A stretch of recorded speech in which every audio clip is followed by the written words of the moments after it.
go. But if anything happens to me, you'll have no one to blame but yourself. Betty, your father's going away. Aren't you going to say goodbye? Sure. Goodbye. And I hope you have a very nice time. Most ridiculous thing I've ever heard. A perfectly good hat sitting up on a shelf, not hurting a soul. Jim, you said you weren't superstitious. Superstitious? What has superstition got to do with it? I liked that hat. It was the best hat I've ever had. But it was all worn out. It was a perfect hat for going to conventions, and you know it. Bud! Jim. You want me, Dad? Get Mr. Adams on the phone. Who? Mr. Adams. The junk man? Tell him I want my gray hat back.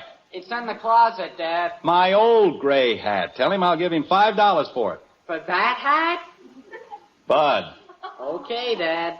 Jim, you're being very foolish about this whole thing. Oh, I am I? Just because I happen to like a certain hat, I'm being foolish. That's fine. Jim, your train leaves in less than an hour. Well, let it leave. I'll take a plane. I'll walk. But until Mr. Adams comes back with my hat, Daddy? I'm not going to... What is it, Kathy? Mr. Davis is here. Oh, no. What does he want? I'll be right down, Ed. Take your time, Jim. No hurry. Jim, please don't make a fuss in front of Ed. Of course not. You know I've got better sense than that. I do? Well, I guess I've got everything except my hat. I don't understand, Jim, after that long speech you made about dreams and fortune tellers. Margaret, my hat has nothing to do with dreams and fortune tellers. It isn't a question of superstition or anything like that. I merely want my hat. And in the future, will you please leave my things alone? Yes, dear. I'm not asking for anything unusual. Just don't give my hats to the junk man. All right, dear. Jim, I'm sorry to barge in at a time like this. I know you must be kind of busy. Well, it's all right. How are you, Ed? Fine, Margaret, just fine. Jim, I have some property in Chicago, and I wonder if you'll do me a big favor while you're there. Sure, Ed, I'll be glad to. Dad, Mr. Adams wasn't there. That's impossible. He must be there. Okay, but Mrs. Adams said he wasn't. She's going to see if she can find him. Margaret, now do you see what you've done? Jim, you said... I know what I said, but good grief. Anything wrong, Jim? Everything's wrong. We've had nothing but trouble all day. My good hat's gone. The junk man's gone. Betty didn't even want to go out with your nephew just because he's tall and dark. You mean Charlie? Have you ever heard anything so ridiculous? Oh, I don't understand. Oh, Janie Liggett has some kind of an idiotic set that tells fortunes, and she told Betty... Oh, I understand that part, all right. Used to be quite a hand with a Ouija board. But I don't understand about Charlie. Well, there's nothing to worry about, Ed. She went with him, even though he is tall and dark. But he isn't. Charlie's short, and he has red hair.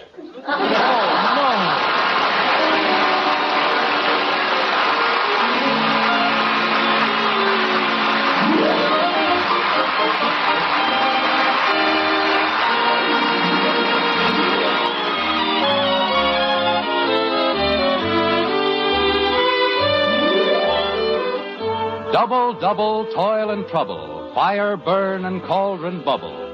It's a far cry from the witches of Macbeth to the Andersons of Springfield, but not as far as you might think. An hour has passed, and the situation has altered only slightly. Bud is out playing baseball. Kathy is out playing, well, whatever it is that 9-year-old girls play. But in the white frame house on Maple Street, the air is charged with nervous tension. Not a word has been heard from Betty, and the Andersons and Ed Davis can do nothing but wait. Like this. Don't like this. Don't like it at all. Look, Ed, I don't care what you do, but do something. Well, let's try this. Let me see now. Jim, I don't understand how you can sit there at a time like this and play canasta. Well, what do you want me to do? Margaret, we haven't left a stone unturned. We've called all her friends, the club, all the authorities, and they've promised to let us know the second either one of them turns up. There must be someone else we can call. Like who? I'm not even sure calling the police was such a good idea. Jim, you've got to understand my position. After all, Charlie's my nephew, and we don't know where he is. The idiot. We don't know where Betty is, or how the boy with the dark hair got into it. It's very confusing. Whose turn is it? Well, the whole thing is certainly nothing to worry about. Just because Janie Liggett is a superstitious little twerp. Jim, after all the fuss you made about your hat, how can you call anyone superstitious? My hat has nothing to do with it. And I didn't make a fuss. Then why did you miss your train? Because I decided to fly. I wanted to find out what happened to Betty. That's all. Nothing complicated about it. And it has nothing to do with superstition. I guarantee that when Betty shows up, there'll be a perfectly logical explanation of the whole thing. Well, I hope you're right. Of course I'm right. Go ahead, Ed. It's your turn. You haven't put down a card. Oh. Well, just a minute. It's certainly taking long enough. I have a right to think about it, don't I? Just don't rush me. You know, when I was a boy, we lived in an old house on the north side, and the place was simply crawling with ghosts. Well, one day... Wait a minute, Ed. Don't tell me you believe in ghosts. Why not? Well, it's ridiculous. Everybody knows there's no such thing. Oh, they do they? Well, let me tell you, Jim, there wasn't a night went by... Betty? It's me, Mom. I'm sorry, Ed. What are you doing home, Bud? Thought you were going to play baseball. Well, I started to play, but... Gosh, Dad, I told you that bat wasn't any good. Bud, what on earth happened to your eye? Ye gods, another shiner. Bud, have you been fighting again? I got hit with a baseball. That's great. You know, if this keeps up, you're going to have that eye worn out. I couldn't help it, Dad. I asked you to let me buy another bat. You were hit with a ball. What does a bat have to do with it? Well, they took me out for a pinch hitter. And while I was sitting on the bench, I got hit in the eye. There, you see. That's what you get for being superstitious. Why aren't you on the train? Who said anything about a train? Jim, Bud is only doing the things you taught him. I taught him. When did I teach him anything about a bat with no hits in it? Well, it amounts to the same thing. Just because you're concerned over a silly old hat. I'm not concerned about my hat. The hat has nothing to do with it. And, Margaret, will you please stop changing the subject? Oh, no, not again. What was that? The glazier's delight. Kathy! Bud, tell Kathy to come in here, please. Okay. Tells me I can't get a new bat and then blames the whole thing on me. As I was saying, Jim, we had a rocking chair in our living room. And every night it went back and forth, back and forth, back and forth. Well, what does that prove? Well, it certainly wasn't moving all by itself. You know, Ed, you certainly have some very peculiar ideas. I don't see anything peculiar about him at all. And if you weren't so doggone stubborn... Stubborn? Me? You're the one who's being stubborn. I'll show you a dozen books that prove there's no such thing as a ghost. And I'll show you 24 books that prove there are. Jim, my grandmother Williams said that when she was a girl... Now, there's a great authority for you. A dame who spent half her life running around with Hottentots. She was a very sweet woman, and you have no right to make fun of her. I'm not making fun of her. I'm merely trying to tell you that superstition is silly. Where did you get that hat? What? Oh, nothing. I was just thinking. Come on, will ya? Well, stop pulling me. Why do you always have to pull me?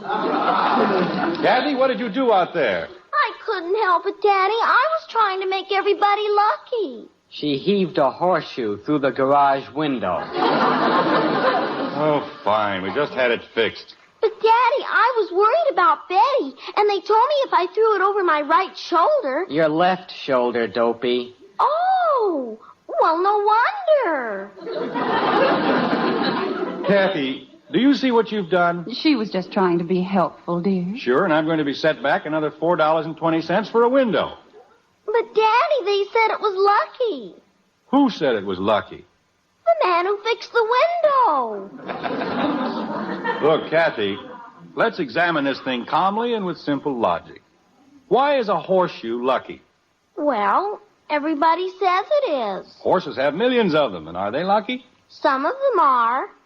That idiotic rabbit's foot you carry around. Where's the rabbit it used to belong to? Did it bring him any luck? Well, he was lucky while he had it. But it didn't keep him from getting shot, did it? He had 4 feet, 4 nice, lucky rabbit's feet. He still got shot. He must have looked at the moon over the wrong shoulder. Now, look, Kathy. Jim. I'll answer it. Dear, if it's Betty, please don't lose your temper. Oh, silliest family I've ever seen. I think we were living in the Middle Ages. Horseshoes and rabbit's feet. Father, how could you do this to me? How could you? You get inside. I'll talk to you later.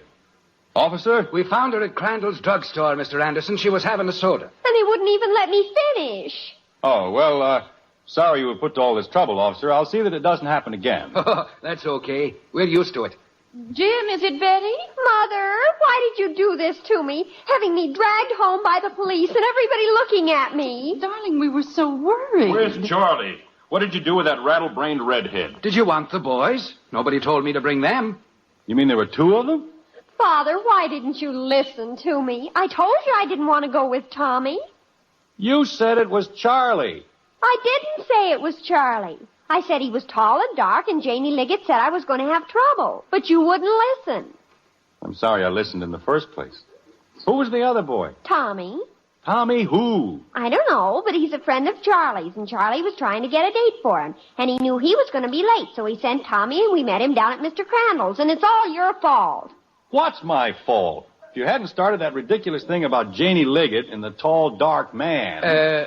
Will you be needing me for anything else? Oh, thank you, officer. I think everything's under control now. Well, I wouldn't be so sure. Sounds to me like the whole house is infested with leprechauns. Better leave a bowl of milk out for them tonight. Otherwise, you'll have nothing but trouble. Thank you, officer. We'll do just that. Now we've got leprechauns. Betty, what happened to that idiot nephew of mine? Nothing.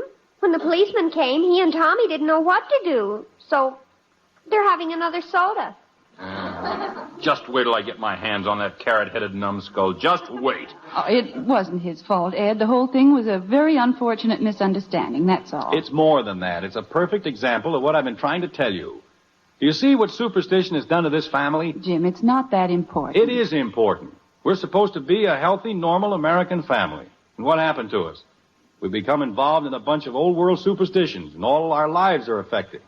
Bud gets a black eye, Kathy breaks a window, Betty gets the whole neighborhood upset with her tall, dark stranger. Jim, it's very well to scoff at superstition, but when I was a boy... Ye gods, now what? I tell you, that chair rocked back and forth. Back and forth. Mr. Anderson, my friend, my wonderful friend. It's about time you got here. Where's my hat? Jim, you mustn't blame Mr. Adams. I gave him the hat. Mrs. Anderson, look what I brought for you. The biggest box of candy I could find. This is the biggest box of candy in Springfield. Why, Mr. Adams. Go ahead, take it. I want you to have it. It's for you. Mr. Adams, all we want is the hat. May I please have... I brought a doll for the little girl. Presents for everybody. A baseball bat and perfume. Mr. Adams, I have to go to Chicago. May I please have my hat? Look, Mr. Anderson, cigars. The biggest box I could find. Mr. Adams. 3 for a half. That's expensive. But nothing is too good for my friend. Thank you very much. Now may I have my hat? The hat. That wonderful hat. You know, all my life I've been an unlucky man, a junk man, a poor peddler. And then you gave me that hat, that beautiful hat. I said I'd give you $5. Oh, I couldn't sell the hat. Not that hat. $10. Jim. Mr. Anderson. $15. I wouldn't sell it for $1 million. Haven't you heard what it did for me? I just won the Irish sweepstakes.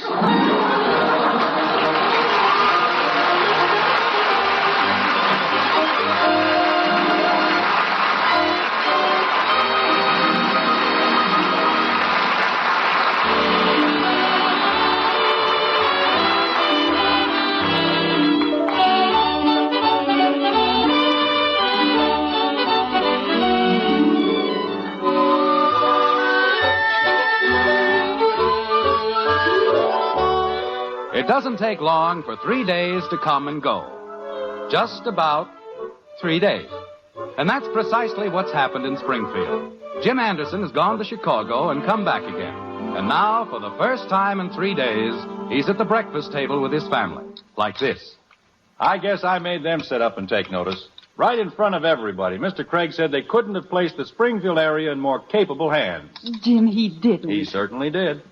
And he's only the president of the company, that's all. Boy, you should have seen the eyes pop. Say, Dad, you know how many hits I got yesterday with the bat Mr. Adams gave me? 6. That's fine, Bud. How come you had a game yesterday?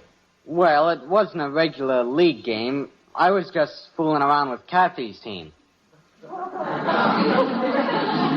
hit 3 home runs. Oh, it wasn't so much.